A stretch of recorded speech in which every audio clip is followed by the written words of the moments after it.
now news of a rare 150 million year old dinosaur, a skeleton, which will be auctioned in Paris next month.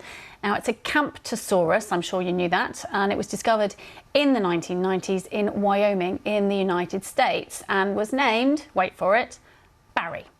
This was after Barry James, the paleontologist who discovered it. Experts say the skeleton is extremely well preserved and is almost complete. It's expected to fetch up to $1.2 million, which is close to £1 million sterling. Well, for more on this, I'm joined by Alexandre Giquelot from the Giquelot Auction House in Paris. Hello to you. Thank you so much for joining us. Can you tell us a little bit about Barry?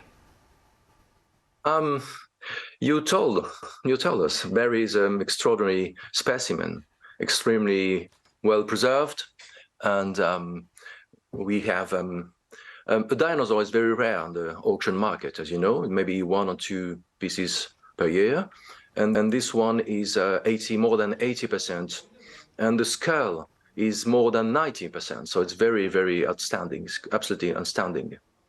Can you tell us how Barry was found, what the circumstances were? As usual in the Wyoming, you know, it's a very dry area, and there's a lot of fossil in there.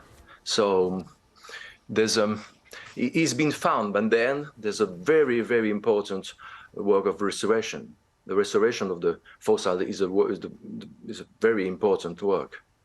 When a dinosaur is found, when a skeleton is found like that, are the bits all broken up? Is it a very difficult process to try and put it back together?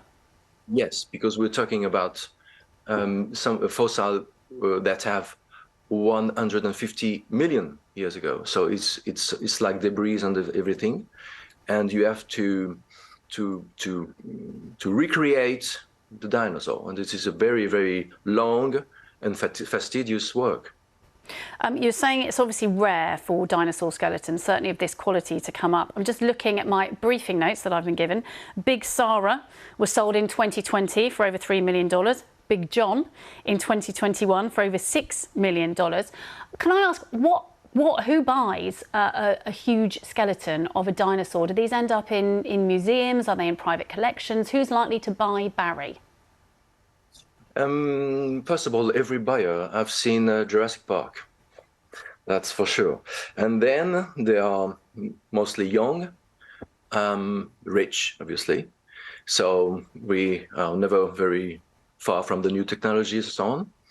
And they are patrons because you mentioned the Big Sarah and Big John, and they have been given to public institutions afterwards. So they don't keep the dinosaurs at home. Well, you'd have to have quite a large home to keep a dinosaur of that size. They have large rooms, but they are patrons more than collectors. Yeah. Okay. And how much money? Remind me, how much money do you think Barry is likely to go for? I'm not a musician. I will be the best auctioneer in the world, but I cross finger. Maybe more than 1 million. Who knows? Okay, well, Barry, thank you. Alexandre Giquelot, good luck with the auction. I hope Barry goes for a significant amount of money and then we get to see him in some public place soon. It's been fascinating talking to you. Thank you. Thank you. So if you've got a spare couple of million or 1 million, then why not buy Barry the skeleton?